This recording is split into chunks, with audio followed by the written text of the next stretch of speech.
Ju përshëndes zonja dhe zotrinj, juftoj të në ndiqni, do të flasim kryesisht për problematikat e të rinjve sot, nga njëra në shpopullimi, nga ana tjetër mungesa e shpresës, e njësër problematikash të tjera që lidhen kryesisht me pamundësit ekonomike që natyrisht reflektohen edhe në pamundësit të tjera që vinë në zinxhir. Kemi zgjedhur që bisedën e sotme ta trajtojmë me kryetaren e Forumit Rinor të Partisë Lirisë, është njëkohësisht edhe anëtare e Këshillit Bashkiak Durrës, Anisa Ibraj. Ibraj, mirë se vjen. Faleminderit për ftesën. Ibraj, përpara se të flasim për problematikat e rinis, ju vetë jeni pjesë integrale e një force politike. Si e gjykoni ju interesin e të rinjve sot përsa i takon vendimarrjeve politike që natyrisht lidhen drejt për drejt me të ardhmen e tyre? Pra e kanë atë impulsin e reagimit apo pjesëmarrjes aktive apo thjesht dhe vetëm presin të përfundojnë studimet edhe të bëjnë valixhen gati? Atëherë, unë angazhimin tim e kam nisur në moshën 16 vjeç në Durrës, kam qenë viti 2 në gjimnaz, dhe patjetër që dëshira ime dhe angazhimi im ka ardhur për ta bërë Shqipërinë një vend më të mirë dhe për të pasur mundësi më të mira për çdo të rinj. Të rinj sot patjetër që e kanë interesin çfarë ndodh me jetën e tyre, si ndikon politika në jetën e tyre, sepse tashmë politika është marrë vazhdimisht me ta. Dhe duke qenë se shumë problematika që ata kanë në përditshmëri varen nga politika, janë të detyruar të angazhohen. Të rinj sot, duke marrë pjesën e universitetit, kanë problematika shumë të mëdha, pra duke nisur nga konviktet, duke nisur nga karta studentit, duke nisur nga tarifat, kushtet e shkollave, etj. Dhe tregu punës. Pra, edhe nëse nuk do të donin të angazhoheshin në politikë, politika merret vazhdimisht me ta dhe është e pashmangshme më angazhimi i tyre. Ne kemi parë dhe të rinj që angazhohen edhe në pjesëmarrje në protesta, por patjetër që qeveria nuk i ka lejuar që të shprehën vullnetin e tyre lirshëm duke i arrestuar. Pra, më shumë është edhe çështja e frikës, duke qenë se edhe kjo qeveri merret vazhdimisht me të rinjt, pra nuk i lejon që të shprehin vullnetin e tyre lirshëm, nuk i lejon që të shprehin pasionet e tyre apo bindjet e tyre politike, duke qenë se duhet patjetër që të jenë me Partinë Socialiste ose mos të angazhohen fare. Ibraj, ju e ndjeni këtë presion, këtë lloj intimidimi për cilin flisni? Në fakt nuk është se apo ju duke qenë pjesë, domethënë duke qenë kryetare e Forumit Rinor të Partisë së Lirisë, shikoni veten me një lloj imuniteti ndryshe nga të rinjt e tjerë? Unë që në momentin që kam hyrë, kam zgjedhur të aderoj në Partinë e Lirisë, sepse këto ishin bindjet e mia personale. Unë e kisha të vërtetuar tashmë që Partia e Lirisë i mbështet të rinjt, i përfaqëson në vendimarrje, pra u jep hapësira për të shprehur mendimet e tyre. Dhe unë që momentin që zgjodha të jem në një parti politike, i ka marrë parasysh edhe çështjet e intimidimit, por kjo nuk është ndalesë apo privim që unë të vazhdoj betejën time për vendin tim. Anisa, më lejo t'ju flas edhe në emër se jeni vajzë e re, apo zonjush Ibraj. Tani, unë dua të di, natyrisht jo nisur nga rasti juaj personal, sepse nëse do të kishe dashur këtë për cilën do të pyes unë, do të ishit integruar tek partia që është në pushtet apo jo. Pra, të rinjt sot e shohin integrimin e tyre në një forcë politike si trampolin për tregun e punës apo si? Pra jo nisur direkt nga rasti juaj, thash se natyrisht do kishit bërë zgjedhje tjetër. Si unë mendoj, jo, unë e kam bërë zgjedhjen dhe e kam bërë me vetdije të plotë që dua të jem në një parti opozitare, sepse unë nuk besoj te Partia Socialiste dhe nuk kam për të besuar kurrë. Dhe besoj si unë ka shumë të tjerë që mendojnë edhe e shfrytëzojnë në rastin e partive politike për ta bërë Shqipërinë një vend më të mirë. Ka dhe më të mirë se unë, patjetër, që e duan vendin, e duan me pastërti dhe këtë gjë e bëjnë me çiltërsinë më të madhe. Pra nuk kanë asnjë lloj përfitimi personal, por përfitimi është i gjithëpërfshirës. Pra nëse ne kemi një Shqipëri më të mirë, me më shumë mundësi për të rinjt, patjetër që çdo kush do angazhohej, pra gjithmonë është interesi i përbashkët, asnjëri interes vetjak, mendoj unë. Unë jam shumë kurioze të di, Ibra, si funksionon tek ju të rinjt të paktën dialogu, komunikimi mes jush. Natyrisht Shqipëria është e madhe për të qenë e vogël për të qenë e madhe. Natyrisht keni dhe ju raste të bashkëbisedoni me të rinj që kanë tjetër pikpamje politike. Si funksionon dialogu mes jush, pra mes një të riu që është opozitar dhe një të riu tjetër që ka zgjedhur tjetë pjesë e partisë që është në pushtet? Grindeni, mbizotron forca argumentit, apo përpiqeni t'i shmangni bisedat politike? Për t'i shmangur nuk i shmangim, unë në fakt jam shumë pro që të rinj duhet angazhohen politik, në çfarë do lloj partie ata besojnë apo kanë idealet e tyre, pra ajo është zgjedhje personale, secili ka bindjet e veta, dhe në fakt mua më bëhet shefi që ka të rinj që angazhohen, që mendojnë për Shqipërinë, pra ideja është thjesht të punojmë për vendin tonë, në opozit apo jo. Mendësia tek juve është forca argumentit apo degradohet në fyerje, si funksionon? Nëse ka ndodhur ndonjëherë? Jo, ne patjetër mund të kemi mendime të ndryshme, por asnjëherë nuk e kalojmë kufirin, pra mund të argumentojmë, mund të debatojmë, por gjithmonë duke ruajtur një... Anisa, kryesisht i shohim në të rinjt, natyrisht marrin mikrofonin kur u lejojnë në forcat të caktuara politike, po veçmas dhe do të kishte qenë shumë interesante, për shembull, një përballje mes të rinjsh, forumet rinore të partive politike, të paktën këtyre partive politike të mëdha, le të themi, parlamentare, që ndërveprojnë mes tyre dhe shfaqin edhe një garë apo konkurrencë të ndershme idesh. Patjetër që është ide mirë që ne të kemi interakcion me njëri tjetrin, duke qenë se edhe ato ide tona mund të hyjnë në punë atyre që janë pushtet për t'i marrë parasysh. Pra, patjetër që opozita është më afër njerëzve dhe kjo opozitë sot është më afër njerëzve, më afër të rinjve dhe patjetër që i shikon dhe problematikat me një sy më të qartë. Patjetër që do na hynte në punë edhe një lloj argumenti, një lloj debati konstruktiv me të rinjt e partisë që është në pushtet. Dhe ne në fakt të hapur jemi, por ata nuk është se dalin shpesh në për studio televizive që të krijohet dhe kjo çështja e debatit. Ibra, jo rrallëherë ndodh që gjuha publike që zgjedhin politikanët, qoftë edhe në foltore në parlamentit, aty ku duhet ishte tempulli që diskutoheshin problematika, dhe jo vetëm të diskutoheshin, por edhe vendimarrjat ishte në favor të zgjidhjes së problematikave, mbizotron gjuha fyese edhe ndaj zonjave apo zonjushave. Çfarë ndjesie ju jep juve kjo dhe sa e gatshme jeni për ta vuajtur nesër në lëkurën tuaj diçka të tillë? Apo keni besim që do të ndryshoni ju diçka? Unë në fakt angazhimin tim politik ka qenë dhe një arsye, ideja që kur e shikoja parlamentin e vogël kishte thjesht burra në parlament dhe nuk kishte pjesëmarrje të zonjave që përfaqësonin, pra që ishin përfaqësuese në parlament.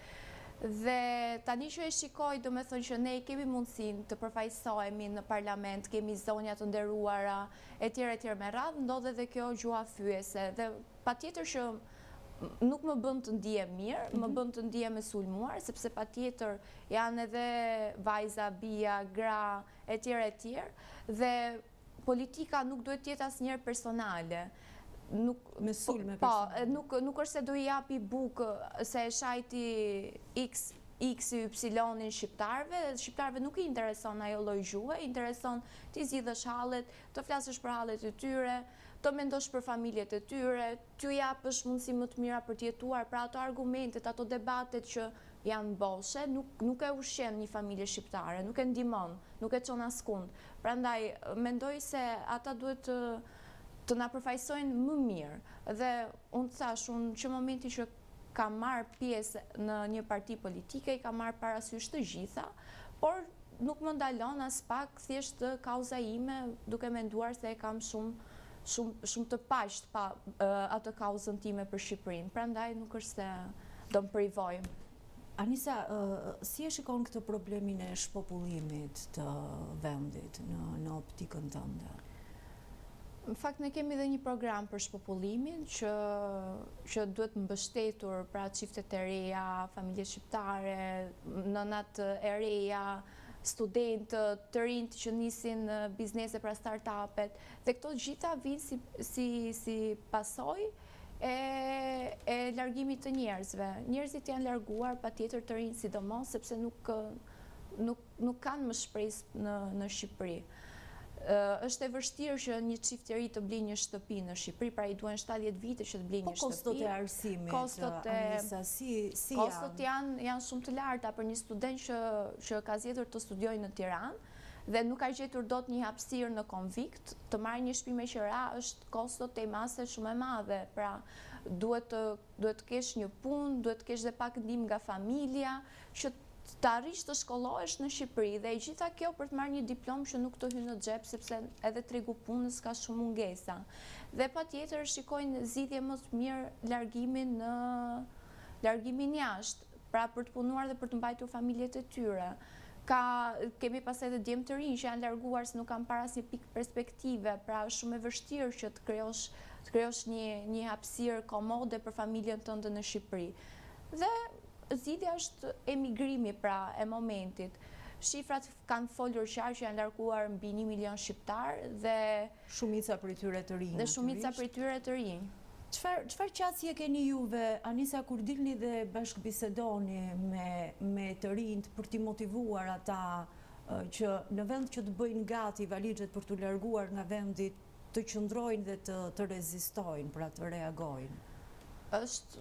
Është e vështirë, pra me të rinj që e kanë humbur shpresën për vendin, është e vështirë që t'i bindësh që duhet të rrim dhe të vazhdojmë luftën tonë, se nuk duhet të ikim nga vendi ynë, pra duhet të qëndrojmë këtu, është e vështirë patjetër, por mendoj se pa u ndryshuar pushteti që është tani, nuk ka shpresë, pra ata shpresën e vetme kanë emigrimin, sepse po të marrim faktet që janë vjedhur miliona euro, zëvendës kryeministra është akuzuar për korrupsion, edhe opozita nuk është një frymëzim apo një arsye për t'i bindur të rinjt për të qëndruar?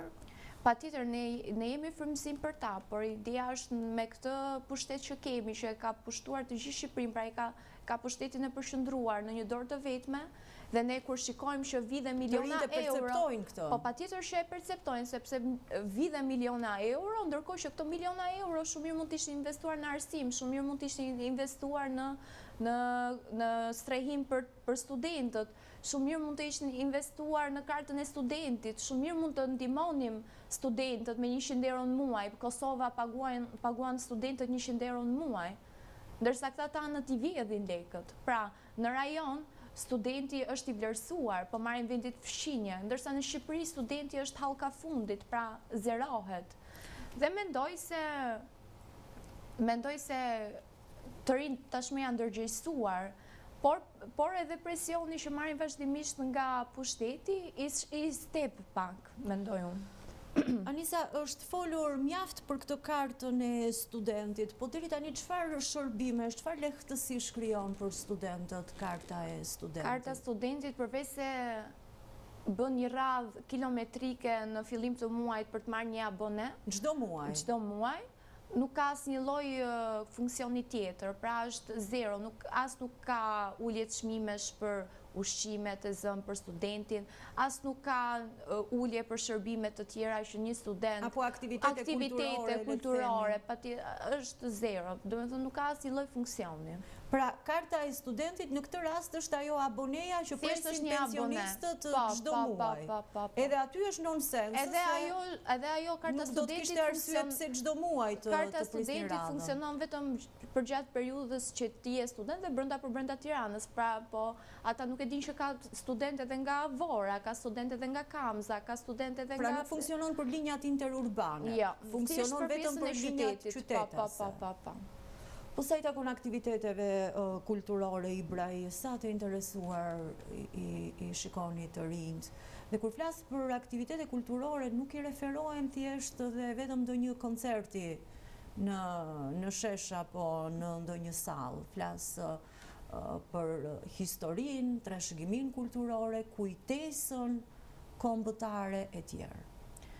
Në fakt, ne si parti politike jemi kujdesur që gjithmonë të respektojmë datat kryesore që ne kemi, pra pavarësinë e Shqipërisë, festa, ditën e alfabetit e tjerë, pra jemi kujdesur që t'i kujtojmë edhe të ndjellim atë frymën e patriotizmit tek të rinjt. Pra, unë që kur kam aderuar në Partinë e Lirisë, gjithmonë kanë qenë të kujdesshëm që ne t'i kujtojmë këto data. Pra, mendoj se mund t'jetë venitur pak në përgjithësi, se është edhe detyrë politike që rinia duhet kujtojë trashëgiminë kulturore, të di nga historia apo nga heronjtë tanë kombëtar. Por mendoj se me gjitha ndodhit që ndodhin në Shqipëri, tashmë njerëzit e kanë harruar të jetojnë normalisht, dhe të festojnë normalisht, dhe të kujtojnë normalisht, sepse tashmë është thjesht një luftë për mbijetesë. Për çdo kënd është luftë për mbijetesë, mendoj unë. Edhe për të rinjt. Edhe për të rinjt.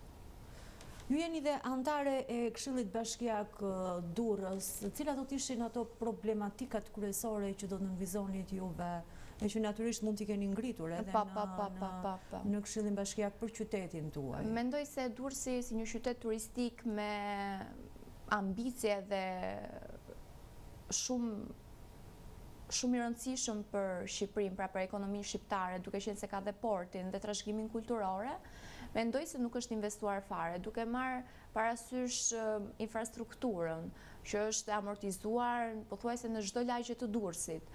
Pjesa përmbytjeve, që Durrësi përmbytet me 2 pika shiu dhe këtë tashmë nuk e mohojmë dot, dhe gjithmonë është kjo pjesa e shmangjes së përgjegjësisë nga Bashkia e Durrësit, pra nuk është faji ynë, është faji i shiut. Nuk është faji ynë, është faji se janë prishur rrugët nga shiu, pra nëse ti bën një asfalt 2 cm, patjetër që ai do prishet me shiun e parë, pra është çdo gjë fasadë. Pastaj po flas nga pjesa e urbanistikës qytetit, pra nga çështjet infrastrukturore, pjesa gjelbrimit, ndriçimi, kushtet për të rinj pastaj që janë mizerabël, Universiteti i Durrësit është në gjendje të mjerueshme, pra është në një vend në askund, nuk ka as konvikte, as një qendër rinore, as një mensë rinore, pra studentore, as bibliotekë studentore. Pastaj, po të marrim shkolla nënvjeçare dhe gjimnazet që unë e kam ngritur vazhdimisht, pra në Romanate, në shkollat e tjera të Durrësit që nuk ja paguajnë më as transportin, që fëmijët të aksesojnë shkollën. Sepse gjithmonë se i kanë larg. Po i kanë larg, domethënë edhe është edhe pjesa e infrastrukturës që flasim për fëmijët nënvjeçarës, pra të fillores, një fëmijë 7-8 vjeç përshkruaj një rrugë diku te 2 kilometër në një rrugë të amortizuar, pa sinjalistik, dhe është shumë e vështirë domethënë dhe për prindërit e tyre që t'i lejnë fëmijët të ikin vetëm shkollë, pra po marr rastin e Romanatit me që e kam ngritur dhe përsëri nuk është marr asnjë lloj zgjidhje. Po sepse i kanë detyruar prindërit që të paguajnë vetë atë para çdo muaj, nuk e mbulon më bashkia. Pastaj çështja e tërmetit, patjetër është një plagë shumë e madhe e qytetit Durrësit, ku tashmë jemi 6 vite pas tërmetit, bëjmë 7 në nëntor me 26 nëntor, dhe është një plagë shumë e madhe për qytetin e Durrësit, ku shumë njerëz akoma nuk i kanë marrë shtëpitë e tyre, edhe pse janë ndërtuar, akoma nuk i kanë marrë çelësat, zvarriten, sa ndej këndej. Pastaj për pjesën e qeras, bonuset e qeras që u bë vetëm një vit edhe pastaj u harrua, njerëzit filluan të paguajnë vetë qerat e tyre derisa ndërtoheshin shtëpitë e tyre, dhe pjesa e shtëpive, për shembull, shumë i kanë pasur shtëpi në qendër të Durrësit, janë detyruar të transferohen në zona më informale të qytetit të Durrësit. Pra, Durrësi vetvete ka shumë potencial për qenë një vend me ekonomi shumë të mirë, por për qytetarët nuk ka asnjë lloj ndryshimi, pra është një vend me shumë plagë të mëdha dhe çdo gjë bëhet për fasadë.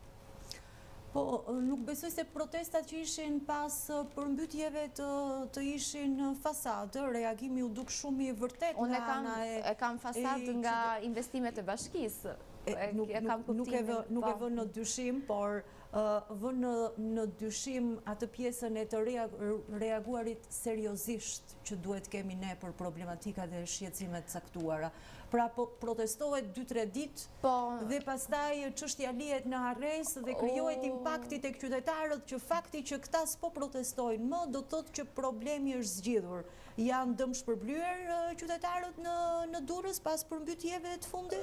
Me çfarë më kanë kontaktuar mua, pra nuk janë dëmshpërblyer. Protesta ditën e parë që ishte dhe ajo përmbytja e madhe në qytetin e Durrësit, përmbytja e madhe e përsëritur, flasim, është ajo që thatë ju, dyshti ka shi dhe Durrësi është noton. Po flas për reagimin, reagimi ishte i mirë, por nëse do e marrim në një kënd tjetër, edhe qytetarët që protestuan për projektin TIT, pra sepse atyre po ju merret prona për të bërë një lulishte e tjera me radhë, shumë mirë që zhvillohet qyteti Durrësit, ne këtë duam, por të zhvillohet me qytetarët, jo pa qytetarët.